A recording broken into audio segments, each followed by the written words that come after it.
Hello students, welcome to Shweta Yadav Tutorials. Please like and subscribe my channel and hit bell icon for more updates. In this video we will discuss about gel electrophoresis. Now what is gel electrophoresis and why it is needed? We will discuss it in a detail, and here we are discussing a very important chapter of class 12, that is molecular basis of inheritance. So the topic is gel electrophoresis. इसको अगर हम थोड़ा सा हिंदी में समझे तो हम क्या बोलेंगे? जेल, नेचुरली कोई जेल जैसी चीज है.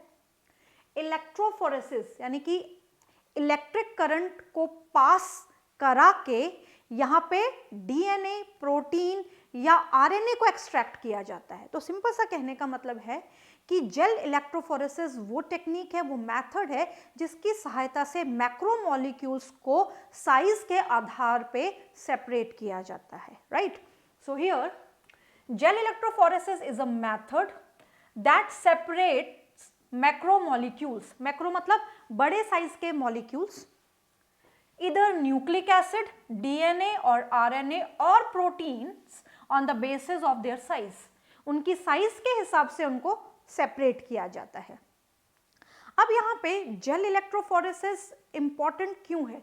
क्योंकि जब हम आगे डीएनए फिंगरप्रिंटिंग पढ़ेंगे तो एनसीईआरटी ने जेल इलेक्ट्रोफोरेसिस को बहुत ज़्यादा डिटेल में नहीं समझाया हुआ है, बट वहाँ पे आपको बहुत बार जेल इलेक्ट्रोफोरेसिस नाम दिया हुआ है, 2-3 लाइनों में समझाया हुआ है. तो उस टेक्निक को पूरा समझना ज़रूरी है, अदरवाइज हम डीएनए फिंगरप्रिंटिंग नहीं समझ पाएंगे. बायोटेक्नोलॉजी जो अपकमिंग चैप्टर है उसमें भी बहुत सारी चीज़ें हमें समझ नहीं आएंगी. So for that we have to understand it in a detail. Now in this technique a gel matrix is required. इस टेक्निक में हम क्या यूज़ करते हैं? जेल यूज़ करते हैं. अब ये जो जेल हम यूज़ करते हैं, ये जेल किससे बना होता है? ये जेल बना होता है एगरोज. इस जेल को हम क्या बोलते हैं? Agarose gel. Nowadays the most commonly used gel is agarose, जिसको हम एगरोज या एगरोज जेल के नाम से जानते हैं. एगरोज या एगरोज जेल के नाम से हम इसको जानते हैं, जो सबसे ज्यादा या बहुत कॉमनली यूज किया जाने वाला जेल है. Agarose is a natural polymer that is extracted from seaweed. ये seaweed से extract किया जाता है. Seaweed that is brown algae. brown algae से इसको extract करते हैं और brown algae से naturally इसको extract करते हैं, इसीलिए इसको बोला जाता है natural polymer. अब कैसे बनाया जाता है ये important है. जब सीवीड्स को लिया जाता है, उनको ड्राई किया जाता है और ड्राई करने के बाद उनका पाउडर बनाया जाता है. ये जो पाउडर होता है, ये पाउडर फिर किसी मिक्सचर में मिक्स करके जेल बनाई जाती है. इसको भी हम आगे डिटेल करेंगे. सो हियर सबसे पहले अगर हम देखें कि यहाँ पे एग्जैक्टली होता क्या है, यहाँ पे एगरोज लिया जाता है, एगरोज, और इस एगरोज को बफर में मिक्स किया जाता है. बफर सॉल्यूशन में इसको मिक्स किया जाता है. एगरोज किस फॉर्म में लिया जाता है? पाउडर की फॉर्म में. किसका पाउडर है? सीवीड का पाउडर है. कैसे बनाया जाता है? ड्राई करके बनाया जाता है. तो यहाँ पे सीवीड को ड्राई करके पाउडर बनाया जाता है.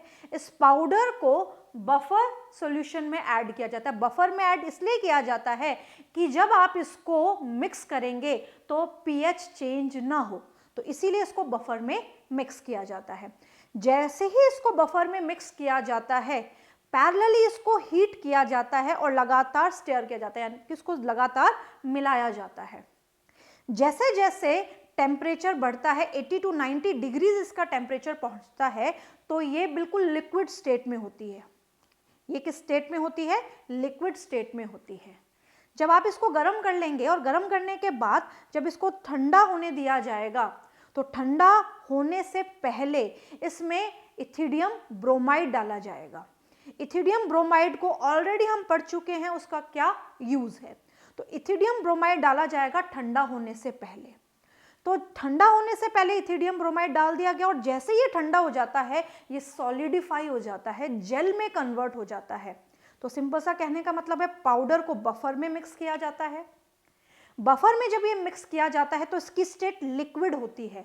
जब इसको गर्म किया जाता है हाई टेम्परेचर पे, तो टेम्परेचर 80 to 90 डिग्रीज पे इसको गर्म किया जाता है, बॉयल किया जाता है, और बॉइलिंग के वक्त भी ये कैसा होता है, ये लिक्विड स्टेट में होता है। जैसे जैसे ठंडा होता है ये सॉलिडिफाई होता है और जेल की अपीयरेंस में आ जाता है, बिल्कुल जेल जैसा हमें दिखाई देता है, जो कि बिल्कुल ट्रांसपेरेंट होता है।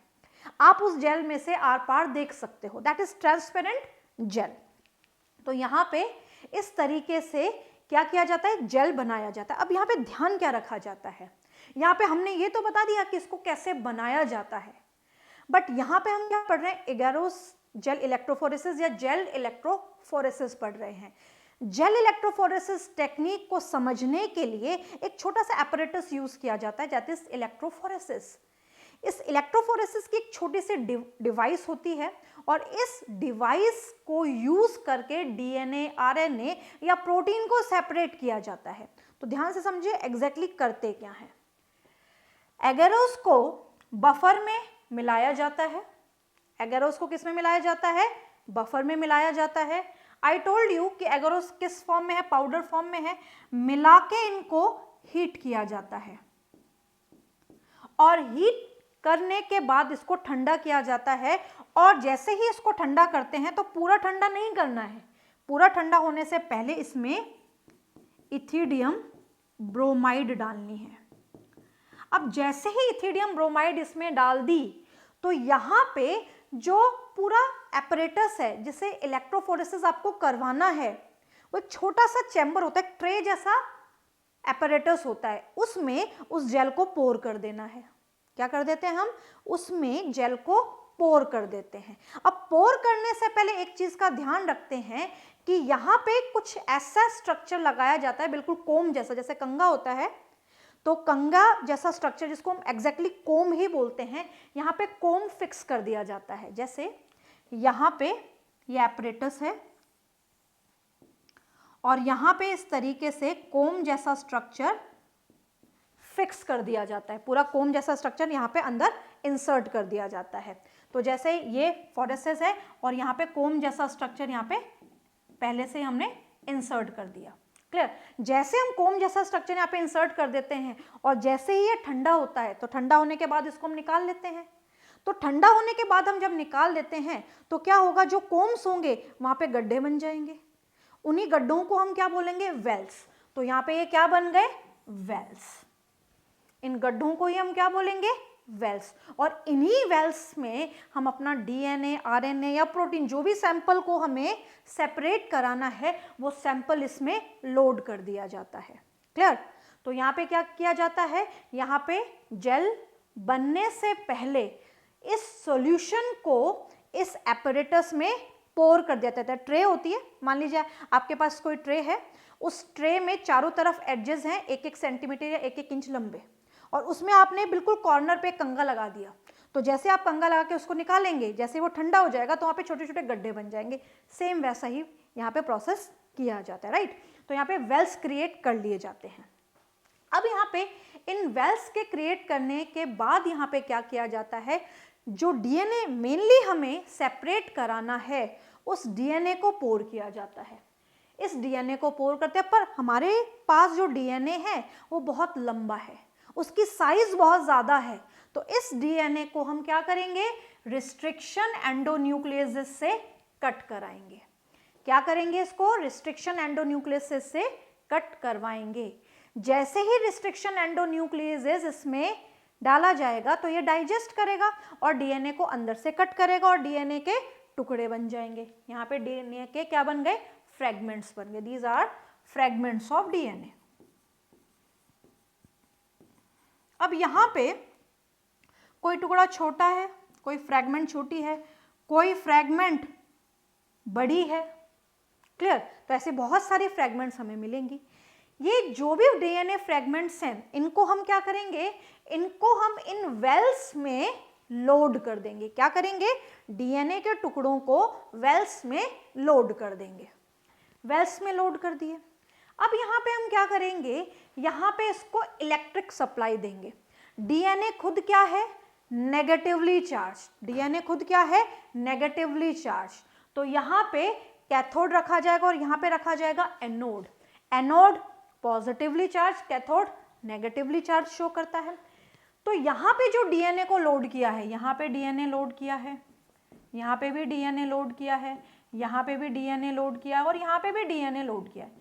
सभी वेल्स में डीएनए को लोड कर दिया जाएगा। क्लियर? अब यहाँ पे ध्यान से समझना एग्जैक्टली होगा क्या। यहाँ पे जो आपने एगेरोस को यूज किया था बफर में मिला के, एगेरोस के मॉलिक्यूल्स थे, बफर में मिक्स होने के बाद एगेरोस के मॉलिक्यूल्स थे। यहाँ पे ये जो एगेरोस के मॉलिक्यूल हैं इस जेल में अरेंज हो जाएंगे। ये एगेरोस के मॉलिक्यूल्स हैं सारे, ये सारे एगेरोस के मॉलिक्यूल इस जेल में अरेंज हो जाएंगे। बट यहाँ पे बीच बीच में जगह रहेगी, यहाँ पे बीच बीच में क्या रहेगी, स्पेस रहेगी। ये स्पेस है बीच बीच में और इसी स्पेस से ये जो जगह बनी हुई है यहीं से डीएनए आगे रन करता हुआ जाएगा। डीएनए रन करेगा। डीएनए रन कैसे करेगा वो भी हम डिस्कस करेंगे, राइट। तो यहाँ पे मॉलिक्यूल्स के बीच में जो जगह है, इस जगह से ये जो स्पेसेस हैं, इन स्पेसेस से डीएनए आगे रन करता हुआ चला जाएगा। अब एक बहुत इंपॉर्टेंट बात है, डीएनए पे खुद पे negative charge, cathode negative charge, तो कैथोड के पास ही हमें डीएनए को लोड करना है। इसका मतलब वेल के पास कैथोड को रखा जाएगा। अब जब आप इसमें इलेक्ट्रिक सप्लाई देंगे तो डीएनए जो नेगेटिव चार्ज है वो पॉजिटिव की तरफ मूव करेगा, मतलब एनोड की तरफ मूव करेगा। Negative charge DNA positive charge की तरफ मूव करेगा, राइट। डीएनए नेगेटिव चार्ज है, पॉजिटिव चार्ज की तरफ मूव करेगा। कैसे मूव करेगा? एगेरोस जेल के मॉलिक्यूल्स के बीच में से होता हुआ छनते हुए निकलेगा, इसीलिए इसको सीविंग इफेक्ट भी बोलते हैं। सीविंग इफेक्ट बोलने का एक और रीजन क्या है कि जब आपने इसको रिस्ट्रिक्शन एंडोन्यूक्लियस से कट करवाया, फॉर एग्जांपल, क्लियर, तो कट करवाने पे कुछ फ्रेगमेंट बड़ी बनेंगी, कुछ फ्रेगमेंट्स छोटी बनेंगी। जो फ्रेगमेंट्स छोटी बनेंगी वो फ्रेगमेंट्स आगे तक रन करेंगी। छोटे होने के कारण यहाँ पे इन मॉलिक्यूल के बीच में से आसानी से निकलती हुई आगे चली जाएंगी और जो बड़ी फ्रेगमेंट्स हैं वो ऊपर ही रह जाएंगी। क्लियर? तो यहाँ पे एक चीज और हम आगे देखेंगे कि एग्जैक्टली क्या होगा। यहाँ पे बड़ा डीएनए फ्रेगमेंट ऊपर ही रह जाएगा, छोटा डीएनए फ्रेगमेंट नीचे सेटल हो जाएगा। क्लियर? तो यहाँ पे हमने क्या देखा कि after loading of DNA into the agarose gel electric field apply. हम क्या करेंगे? डीएनए को लोड करने के बाद एगेरोस जेल में इलेक्ट्रिक फील्ड अप्लाई करेंगे, जो हम ऑलरेडी पढ़ चुके हैं। Under electric field DNA fragment move to anode. DNA कहां मूव करेगा? एनोड पे मूव करेगा, पॉजिटिव इलेक्ट्रोड के पास मूव करेगा, क्योंकि डीएनए के पास क्या है? नेगेटिव चार्ज है। Negative charge DNA positive charge की तरफ मूव करेगा। क्लियर?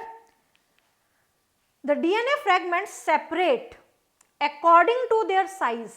डीएनए फ्रेगमेंट अपनी साइज के आधार पे, अपने साइज के हिसाब से सेपरेट हो जाएंगी through sieving effect provided by the agarose jail.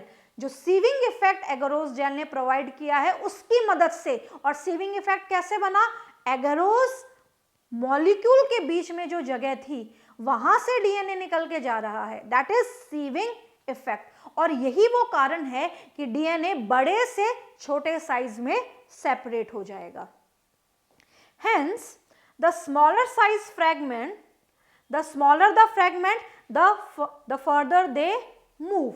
जितना छोटा फ्रेगमेंट होगा उतना आगे तक वो रन करेगा, जितना बड़ा होगा पीछे रह जाएगा और जितना छोटा होगा उतना आगे तक रन करेगा, उतना ही एनोड के पास मिलेगा। Clear? So after the gel electrophoresis DNA fragment arrange according to their size. DNA fragments अपनी साइज के हिसाब से अरेंज हो जाएंगी। अब एक बहुत इंपॉर्टेंट बात, the separated DNA fragments can visualized only after staining the DNA with the compound known as ethidium bromide। ये बहुत इंपॉर्टेंट लाइन है, इस पे क्वेश्चन भी आया हुआ है। हमने क्या किया था, जब हमने जेल बनाई थी, तो हमने जेल कैसे बनाई थी, एगरोस पाउडर फॉर्म में लिया, उसको बफर में मिक्स किया और उसको गर्म किया। गर्म करने के बाद उसको ठंडा होने से पहले उसमें इथिडियम ब्रोमाइड ऑलरेडी हमने डाला और उसके बाद में उस ट्रे में हमने उसको पोर किया। तो ऑलरेडी हम क्या डाल चुके हैं उसमें, इथिडियम ब्रोमाइड। अब जब इथिडियम ब्रोमाइड वहां पे प्रेजेंट है तो इथिडियम ब्रोमाइड क्या करेगा, डीएनए को स्टेन करेगा। इथिडियम ब्रोमाइड क्या करेगा, डीएनए को स्टेन करेगा और डीएनए को स्टेन करके डार्क ऑरेंज कलर प्रोवाइड कराएगा, जिससे डीएनए को हम देख पाएंगे। बट क्वेश्चन ये है कि क्या जेल में से हमें डीएनए दिखाई देगा, क्या जेल में हमें सामने डीएनए दिखाई देगा? इथिडियम ब्रोमाइड तो उसमें ऑलरेडी है, बट क्या वो डीएनए को हम जेल में एज इट इज देख सकते हैं? नहीं देख सकते। उसको विजुअलाइज करने के लिए, उसको देखने के लिए हमें यूवी लाइट की जरूरत पड़ेगी। यूवी लाइट में एक्सपोजर के बाद ही डीएनए हमें बैंड्स की फॉर्म में दिखाई देगा और ऑरेंज कलर का अपीयरेंस भी देगा। ऑरेंज कलर का अपीयरेंस क्यों देगा? क्योंकि वहां पे इथिडियम ब्रोमाइड है और इथिडियम ब्रोमाइड नाइट्रोजन बेस के बीच में या पेयर्स के बीच में इंटरकैलेट हो जाती है। इसको हम कहते हैं इंटरकैलेटिंग डाई। इंटरकैलेटिंग मतलब बीच में घुस जाती है और कलर देती है, राइट? तो जैसे ही इथिडियम ब्रोमाइड बेस पेयर्स के बीच में इंटरकैलेट हो गई, यानी कि फिक्स हो गई, और जेल में जब डीएनए रन कर गया, बैंड्स बन गए, तो उसको देखने के लिए हम क्या यूज करेंगे? उसको देखने के लिए हम यूज करेंगे UV light. UV bulb use कर सकते हैं, यूवी लाइट यूज कर सकते हैं। एक एपरेटस ऐसा भी आता है जिसमें हम पूरी जेल को उठा के और उस पूरे यूवी लाइट वाला जो पूरा चैम्बर होता है उसमें फिक्स कर देते हैं। पूरा एक छोटा सा एपरेटस होता है, उसमें यूवी लाइट होती है, पूरी जेल को उठा के उस पे ग्लास से बना होता है, उस पे पूरी जेल को उठा के रख दिया जाता है, तो उसमें आराम से हमें डीएनए विजुअलाइज हो जाता है। तो here the separated DNA fragment can be visualized only after staining the DNA with the compound known as ethidium bromide. तो हम डीएनए को स्टेन किससे करते हैं? इथिडियम ब्रोमाइड से। स्टेन किससे करेंगे? इथिडियम ब्रोमाइड से। स्टेनिंग के बाद विजुअलाइज किससे करेंगे? यूवी रेडिएशन या by the exposure to UV radiation. Now DNA bands appear bright orange colour. कैसे दिखाई देंगे हमें? ब्राइट ऑरेंज कलर के डीएनए बैंड्स दिखाई देंगे। खास बात क्या होगी? जो बड़ा बैंड होगा वो ऊपर दिखाई देगा और जितना छोटा बैंड होगा वो नीचे दिखाई देगा। लार्जर द बैंड, तो इसने बहुत ज्यादा रन नहीं किया होगा तो ये ऊपर ही रह जाएगा, राइट? और स्मॉलेस्ट नीचे आ जाएगा। क्यों आ जाएगा? क्योंकि सीविंग इफेक्ट्स की वजह से, सीविंग इफेक्ट जो होगा एगरोस मॉलिक्यूल के बीच से डीएनए निकल के आएगा और आगे एनोड तक रन करेगा। क्लियर? अब हमें क्या करना है? अब हम ये चाहते हैं कि यहाँ पे ये जो डीएनए बैंड है, इस डीएनए बैंड को बाहर निकाला जाए। अब डीएनए बैंड को कैसे बाहर निकाला जाए वो भी बहुत इंपॉर्टेंट है। तो यहाँ पे क्या करेंगे, हमने यूवी रे से इसको एक्सपोज किया, हमें पता चला कि ये लार्जेस्ट है, ये स्मॉलेस्ट है। मान लीजिए हमें ये वाला डीएनए बैंड चाहिए, हमें ये वाला डीएनए बैंड चाहिए, ये वाला डीएनए बैंड चाहिए, लार्जेस्ट वन चाहिए या स्मॉलेस्ट वन चाहिए, जो भी डीएनए बैंड हमें चाहिए, उस डीएनए बैंड को हम कट करेंगे। क्या करेंगे? इसको, इस डीएनए बैंड को हम कट करेंगे। इसका मतलब हमें पूरी जेल को कट करना पड़ेगा तो ही डीएनए बैंड बाहर आएगा, क्योंकि अभी जो डीएनए बैंड है वो फिक्स्ड है जेल में, अभी तक हमें उसको सेपरेट करना नहीं सीखा है, राइट? तो जैसे ही हम जेल को काटेंगे डीएनए बैंड उस जेल के साथ ही आएगा। ये डीएनए बैंड आ गया, जेल भी आ गई साथ में, एगरोस जेल। अब हम क्या करेंगे, इस डीएनए को इस जेल के साथ ही मेल्ट कर लेंगे, इस डीएनए को इस जेल के साथ ही मेल्ट कर लेंगे। हमने क्या देखा था, जैसे ही जेल को मेल्ट करेंगे तो वो लिक्विफाई हो जाएगी, लिक्विड में कन्वर्ट हो जाएगी और यहाँ से डीएनए सेपरेट हो जाएगा। इस डीएनए को हम क्या कर लेंगे? अलग कर लेंगे। जब हम जेल से डीएनए को अलग करते हैं, वेरी इंपॉर्टेंट लाइन, जब हम जेल से डीएनए को अलग करते हैं, इस प्रोसेस को हम कहते हैं illusion. when the DNA is separated from the gel after melting the gel, the process is known as elution. इस process को हम क्या बोलेंगे? Elution. So what is elution? The separated band of DNA are cut.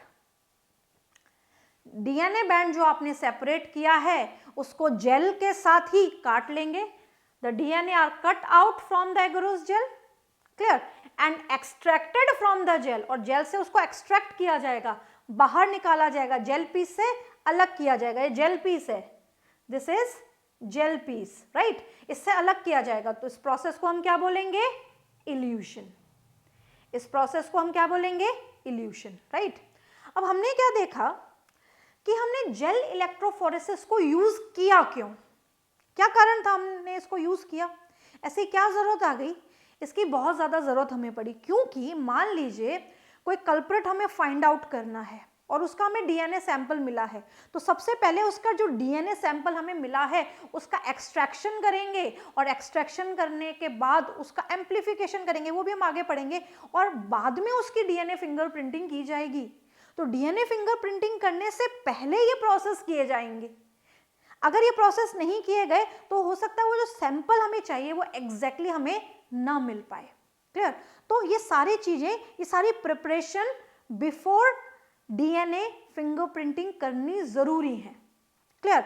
तो यहाँ पे जरूरी क्या है? डीएनए को सेपरेट करना. अलग अलग साइज के डीएनए हमारे पास हैं, हमने उसमें से जो चाहा उस साइज का डीएनए सेपरेट कर लिया. इसीलिए जेल इलेक्ट्रोफोरेसिस यूज किया गया, इसीलिए जेल इलेक्ट्रोफोरेसिस टेक्निक यूज की गई. बट इसकी एक और यूटिलिटी है. जेल इलेक्ट्रोफोरेसिस को एक और कारण से यूज किया जाता है. क्या कारण है? एनसीईआरटी ने ये फिगर दिया है और इस फिगर में ये समझाया है कि यहाँ पे ये पूरा एक एपरेटस है, जेल इलेक्ट्रोफोरेसिस एपरेटस है. इसमें ये जेल भरी हुई है. यहाँ पे ये जो गड्ढे हैं ये वेल्स हैं. यहाँ पे हम डीएनए लोड कर देते हैं. जब डीएनए हम लोड कर देते हैं तो डीएनए नेगेटिव चार्ज से पॉजिटिव की तरफ मूव करता है. लार्जेस्ट पहले रह जाता है, स्मॉलेस्ट आगे चला जाता है. ये बात हमने कर ली थी. सीविंग इफेक्ट की वजह से यहाँ पे ऐसा होता है. तो यहाँ पे एनसीईआरटी की लाइन क्या कहती है? A typical agarose gel electrophoresis showing migration of undigested lane 1. इस लेन 1 में जो डीएनए बैंड है वो अनडाइजेस्टेड है. अनडाइजेस्टेड. कैसा डीएनए है? अनडाइजेस्टेड. बहुत इंपॉर्टेंट लाइन है ये, इस पे भी क्वेश्चन आया हुआ है. ये अनडाइजेस्टेड है. And the digested DNA fragment lane 2 to 4. ये जो लेन 2, 3, 4 है इसमें डाइजेस्टेड डीएनए फ्रेगमेंट्स हैं. इनमें डाइजेस्टेड डीएनए फ्रेगमेंट्स हैं. क्या मतलब है इस बात का? इस बात का डायरेक्टली ये मतलब है कि जब हम डीएनए लेते हैं, बहुत ध्यान से समझना इस बात को, जब हम डीएनए बैंड लेते हैं और हमें उस डीएनए बैंड को साइज के आधार पे पहले तो क्या करना है? सेपरेट करना है. सेपरेट करने के लिए हम उसको कट करेंगे. क्या करेंगे? पहले उसको कट करेंगे. हमें किसी कल्प्रेट का डीएनए मिला है, उसको हमें सेपरेट करना है. अब सेपरेट करने के लिए उस डीएनए को हम कट करेंगे. कट करने के बाद उसको एम्पलीफाई भी करेंगे. पहले कट करके एगारोस जेल में रन करवाएंगे, यही तो करेंगे. बट क्या प्रूफ हमारे पास है कि वो डीएनए कट हुआ है या नहीं हुआ? तो मान लीजिए हमारे पास ये डीएनए है, ये बड़े साइज का डीएनए हमारे पास है. क्लियर. अब इस डीएनए को हमने क्या किया?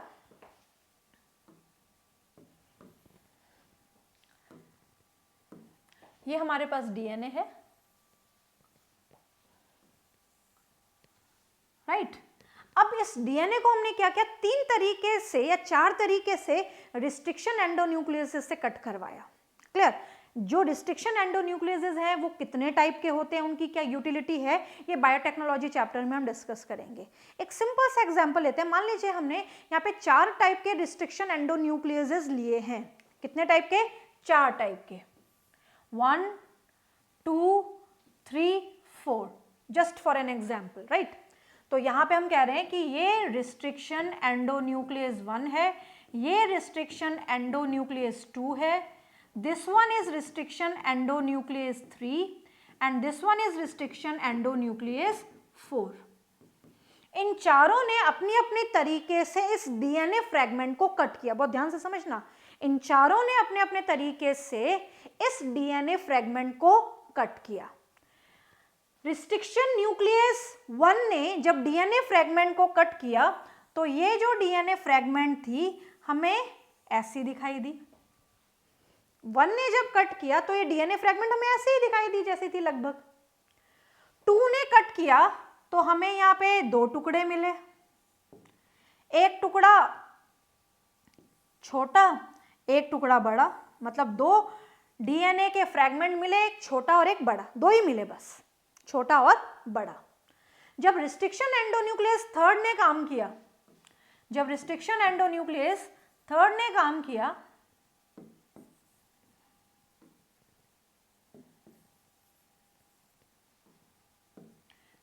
यहां पे 3rd वाले ने काम किया एंडोन्यूक्लियस 3, तो यहां पे हमें और फ्रेगमेंट्स मिले, माने 3 मिले, 4 मिले, अलग अलग साइज के।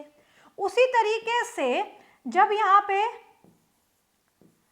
4 ने काम किया तो भी हमें ऐसे ही बहुत सारे फ्रेगमेंट मिले, 4 वाले से भी हमें, रिस्ट्रिक्शन एंडोन्यूक्लियस 4 से भी हमें बहुत सारे फ्रेगमेंट्स मिले, बहुत सारे फ्रेगमेंट्स मिले ऐसे अलग अलग साइज के, just for an example. Clear? अब यहाँ पे हम क्या करेंगे, ये जो भी डीएनए सैंपल हमारे पास आ गए इनको हम जेल इलेक्ट्रोफोरेसिस में डाल के और यहाँ पे इस पर्टिकुलर सैंपल को रन करवाएंगे। अब जब हम इसको रन करवाएंगे तो हम क्या देखेंगे, हम ये देखेंगे कि अगर रिस्ट्रिक्शन एंडोन्यूक्लियस ने कट किया है, डीएनए फ्रेगमेंट कटा है, डाइजेस्ट हुआ है, तो वो अपने साइज के हिसाब से सेपरेट हो जाएगा। अगर वो डाइजेस्ट ही नहीं हुआ है, अगर वो डाइजेस्ट ही नहीं हुआ है तो वो एक ही साइज का हमें दिखाई देगा, उसमें हमें डिफरेंट साइज के डीएनए बैंड्स नहीं दिखाई देंगे। तो इसका मतलब सीधा सा ये है कि अगर हम जेल इलेक्ट्रोफोरेसिस टेक्निक को यूज करते हैं तो उसके 2 फायदे हैं। पहला फायदा, हम डीएनए, आरएनए, प्रोटीन किसी को भी उसकी साइज के आधार पे सेपरेट कर सकते हैं, जो कि हम करके देख चुके हैं। दूसरा फायदा ये होता है ये देखने के लिए कि रिस्ट्रिक्शन एंडोन्यूक्लियस ने डीएनए को डाइजेस्ट किया है या नहीं किया है, ये जानकारी लेने के लिए भी हम क्या करते हैं, जेल इलेक्ट्रोफोरेसिस। अब ये 4 हमारे पास रिस्ट्रिक्शन एंडोन्यूक्लियस थे, अलग अलग थे। पहले वाले ने डीएनए को डाइजेस्ट किया ही नहीं, दूसरे वाले ने किया, कम किया, तीसरे वाले ने किया, थोड़ा ज्यादा किया, 5वें वाले ने और ज्यादा फ्रेगमेंट्स बनाई। क्लियर? पहले वाले की एक भी फ्रेगमेंट नहीं थी, जैसी थी वैसा ही रह गया, नो डाइजेशन। सेकंड वाले ने इसको 2 में काट दिया, 2 फ्रेगमेंट्स हमें मिली, तीसरे वाले से 3 फ्रेगमेंट्स मिली, चौथे वाले से 4 या 5 फ्रेगमेंट्स हमें मिली मान लीजिए। अब इन सारी फ्रेगमेंट्स को मिला के हम क्या करेंगे, हम पहले वाले को एक वेल में डाल देंगे, दूसरे वाले को दूसरे में, तीसरे वाले को तीसरे में और चौथे वाले को चौथे में। तो वही सैंपलिंग यहाँ पे की गई है इस डायग्राम में, एनसीईआरटी ने वही सैंपलिंग की है। क्या समझाया है कि जब पहले वाला डीएनए था, जो पहले रिस्ट्रिक्शन एंडोन्यूक्लियस से कट हुआ था, इसमें डाइजेशन नहीं हुआ था, तो जैसा पहले था रिस्ट्रिक्शन एंडोन्यूक्लियस के कट होने के बाद भी वैसा ही था, तो यहाँ पे दूसरी कोई साइज दिखाई नहीं दी। इसका मतलब this DNA is not digested by restriction endonuclease, restriction endonuclease ने इसको कट या डाइजेस्ट नहीं किया। दूसरा केस, यहाँ पे तीसरा केस और चौथा केस, इन सभी केसेस में रिस्ट्रिक्शन एंडोन्यूक्लियस ने डीएनए को कट किया। और कट करना कैसे सिद्ध होता है, कैसे हम इसको समझ पाते हैं कि यहाँ पे डीएनए रन करता है अकॉर्डिंग टू द साइज। तो 2 वाले में, 3 वाले में और 4 वाले में, तीनों में ही, तीनों लेन में ही डीएनए रन करता है, लार्जेस्ट पहले रह जाता है और स्मॉलेस्ट आगे बढ़ जाता है, राइट। तो ये बहुत इंपॉर्टेंट डायग्राम है एनसीईआरटी का कि a typical agarose gel electrophoresis is showing migration of undigested, this is undigested, and in all these 3 cases the digested set of DNA fragments from lane 2 to 4। तो यहाँ पे हमने क्या पढ़ा, यहाँ पे हमने पढ़ा जेल इलेक्ट्रोफोरेसिस के बाद में इसको मैं समराइज कर देती हूँ। जेल इलेक्ट्रोफोरेसिस वो टेक्निक है जिसकी सहायता से हम डीएनए, आरएनए या प्रोटीन को सेपरेट करते हैं। साथ में ही हम ये भी जानकारी ले सकते हैं कि रिस्ट्रिक्शन एंडोन्यूक्लियसेस ने डीएनए को डाइजेस्ट किया है या नहीं किया है। एगरोस जेल इलेक्ट्रोफोरेसिस में एक इलेक्ट्रोफोरेसिस छोटे सा चैम्बर या मशीन या एक एपरेटस होता है, एक डिवाइस होती है, जिस डिवाइस में हम जेल को पोर कर देते हैं। जेल एग्जैक्टली कैसे पोर की जाती है? लिक्विड फॉर्म में पोर की जाती है, पर उसको हम एग्जैक्टली जेल शुरुआत में नहीं बोलते हैं, राइट। तो इसको प्रिपेयर कैसे किया जाता है? एगरोस मॉलिक्यूल्स या एगरोस पाउडर के फॉर्म में लिया जाता है, अगार अगार भी इसको हम बोल देते हैं। इस पाउडर को हम बफर में मिक्स करते हैं और गर्म करते हैं। ठंडा होने से पहले इसमें इथिडियम ब्रोमाइड डालते हैं और इथिडियम ब्रोमाइड डाल के इसको उस डिवाइस में पोर कर देते हैं और एक कोने पे, कॉर्नर पे कोम्ब लगा देते हैं। कोम्ब ही बोला जाता है। कोम्ब जब लगाते हैं 15 से 20 मिनट बाद जब ये लिक्विड सॉलिडिफाई हो जाता है तो ये जेल में कन्वर्ट हो जाता है और साथ में ही वेल्स बन जाते हैं। वेल्स में हम अपना डीएनए सैंपल लोड कर देते हैं। डीएनए खुद नेगेटिव चार्ज है, वो पॉजिटिव चार्ज की तरफ मूव करता है और डीएनए अपने साइज के आधार पे सेपरेट हो जाते हैं। डीएनए सेपरेट होने के बाद इन डीएनए को हम देखेंगे कैसे? यूवी लाइट के एक्सपोजर से, यूवी रेडिएशन के एक्सपोजर से इनको देखा जाता है।